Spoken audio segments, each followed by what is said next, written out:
This is KM Wyland, and you are listening to the 609th episode of the Helping Writers Become Authors podcast. I hope you enjoyed this week's episode, 15 of my favorite books in 2022. This year-end roundup of my top books is always one of my favorite posts to write. Every year, I look forward to the retrospective of my year, not just because I get to remember everything I read, but also because my memories of my actual life are so intertwined with what I read. When I'm trying to remember when something happened in my life, I will often ask, what was I reading at that time? Then I can look up the book in my reading log and find the date.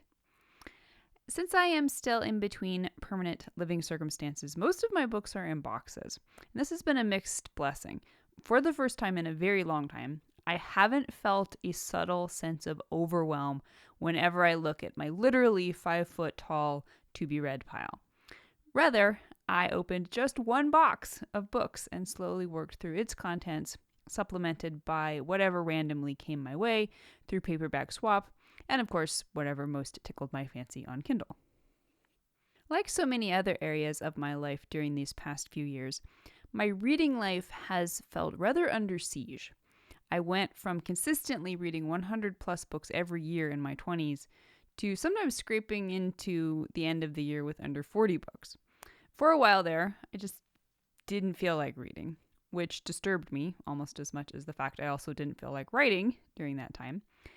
Thankfully, many things have started to shift for me this year, and the desire to read, particularly fiction, has returned to me. So this has been my most prolific reading year since 2016. It's also been a year in which I've just had fun. I didn't pay much attention to my personal reading challenges, the classics, the Pulitzer winners, histories of countries. I just read whatever seemed most interesting and pertinent.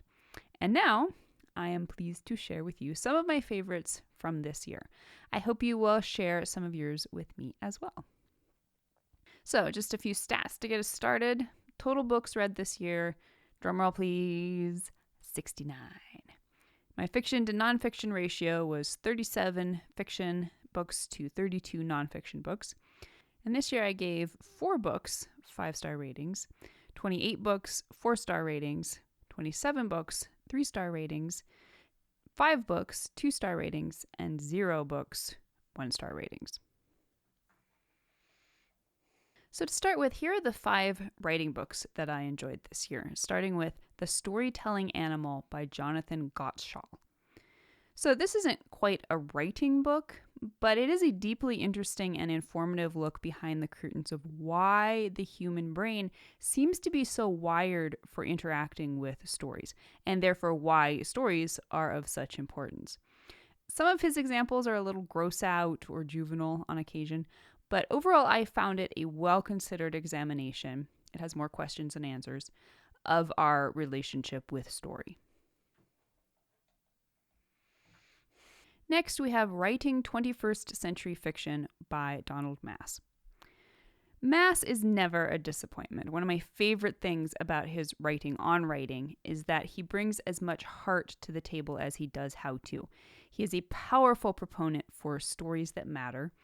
And as always, he does an excellent job sharing his experience as an agent in a way that helps writers write more efficiently and knowledgeably, but also more passionately. Next, we have a book from a podcast listener, C.J. Rowenson, and his book, The Magic System Blueprint. So this is a thoughtfully engineered approach to creating comprehensive and cohesive fictional magic systems. Overall, a super helpful tool, complete with fleshed out examples from popular stories in different speculative genres. Next up is The Relaxed Author by Joanna Penn and Mark Leslie Lefevre. Solid and practical advice about building and maintaining a long-term authorial life of quality. And this is from 2 professionals who know what they're talking about and thoroughly cover all possible subjects with candor and approachability. And finally, in the writing book section, we have The Secrets of Character by Matt Bird. So Bird's first book, Secrets of Story, instantly became one of my favorite writing guides. And this follow-up book dives under the water to take an even more in-depth look at the iceberg of character development. Meticulously researched, brimming with examples, it offers advice that is both precise and actionable. It reveals the genre-spanning patterns of memorable and resonant characters in an easy-to-access reference format that makes for both fun reading and a great tool to keep on your desk for easy thumb-through inspiration. All right, fiction. First one up is Feet of Clay by Terry Pratchett. So I adore Pratchett, or maybe I just adore Captain Carrot. Regardless, Pratchett's genius is on full display here in yet another entry in which he somehow manages to write a book that is light reading, lowbrow comedy, good-natured affirmation of humanity, and highbrow philosophy all at the same time. Next up is Sing My Name by Ellen O'Connell. This is such a lovely book. Wonderful characters, beautiful romance, great Western vibe, deep and heart-wrenching story. Non-formulaic, but it definitely kept my attention throughout. Next is another book by Ellen O'Connell called Without Words. I just adore the characters in this one and their story. In some ways, this is my favorite of O'Connell's books. And really, they're all great once you get past the kind of hodgepodge self-published covers. I've read the good bits in this one over at least a dozen times probably, even though as a whole it is perhaps one of her slower and less well-structured books. Next is Slightly Married by Mary Below.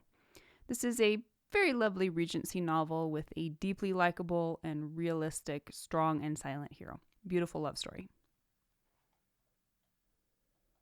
And finally, for fiction, we have The Wolf's Call by Anthony Ryan. So Ryan's Blood Song is one of my all-time favorite books. Unfortunately, marred by 2 sequels in which I was beyond disappointed. So when I stumbled onto a duology that he wrote as a follow-up to the original trilogy, and the reviews promised it fixed the problems from the sequels and returned to all the good stuff from the first book, I did have to give it a try. And I'm glad I did. It's not the first book, but it's also not the sequels. Although it takes a bit to get going in the beginning, this is a solid and interesting fantasy that kept me wanting to read more. It answers the question of what happened to Valen's love interest, who totally disappeared in the sequels, while putting the attention squarely back where it belongs, on Valen and his soul POV. So I'm happy again. All right, so general nonfiction, starting with The Highly Sensitive Person by Elaine Aron. So I think this book just changed my life. Most of the information in it was stuff I'd already intuited or learned elsewhere, but the way it was framed here under the label of HSP versus just introversion made something finally click about how I experience life. It helped me reframe many of the things I've struggled with all my life or made wrong about myself. And it's given me a much different perspective moving forward. Next, we have Aggressively Happy by Joy Marie Clarkson. I have long enjoyed Sarah Clarkson's writings. Most of her books have been life-changing experiences for me. And I was curious if I would feel the same about her sister Joy's writings, and I'm happy to find that I do. Joy's style and message is very similar to her sister's, underlined by the idea that it is necessary for people to decide upon and live out their own stories. Earnestly honest, engaging, plucky, and heartfelt, there's much goodness to be found in this fast read of 9 essays on the challenges to and for being happy in a difficult world. Next, we have Educated by Tara Westover. So it kind of seems wrong for me to give this 5 stars. After all, I didn't love it. It was a painful and often difficult read. But without question, it is a book that hugely impacted me, that reflected back to me some of my own difficult experiences, and that, by the end, felt both sobering and empowering. Next is my only book that I did for a reading challenge this year in trying to read a history from each country. I read The Portuguese, A Modern History by Barry Hatton. And this is a very readable, often critical, but ultimately loving exploration of Portuguese culture and history. And finally, we have The Wisdom of the Enneagram by Don Richard Riso and Russ Hudson. I have been a fan of Riso and Hudson almost since the beginning of my Enneagram journey, and this one is probably more accessible than their classic book called Personality Types, with the emphasis here being more on positive growth rather than potential devolution. The chapters on the 9 types are all solid, as expected, with wonderful guidelines and exercises for bringing awareness to each type's ego projects, as they call them. The opening and closing chapters are gold in themselves, offering different models both for theorizing more deeply about the Enneagram itself and the personal growth journey in general. And so I hope you'll stop by the site and tell me, how many books did you read this year? What were your top books of 2022? If you'd like to be part of the Word Player community over on my site and join in the conversation on this subject, be sure to stop by the website at helpingwritersbecomeauthors.com.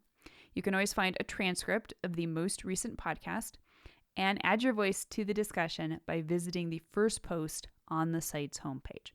And don't forget that if you're looking for an older post, you can always find those by putting the podcast title in the search field at the top of the right-hand column. If you enjoyed this podcast, you can subscribe on Apple Podcast, Spotify, and Amazon Music, or whatever your favorite podcast platform may be. And if you'd like to do something to support helping writers become authors, it always means a ton if you're able to leave just a quick rating or review on your site of choice. Also, many thanks to those who support my work on Patreon. Your patronage helps make helping writers become authors and its many resources available to writers everywhere. If you're interested in becoming a patron, you can find out more at patreon.com/kmweiland. Thank you so much for listening to the Helping Writers Become Authors podcast, and be sure to check back again next week.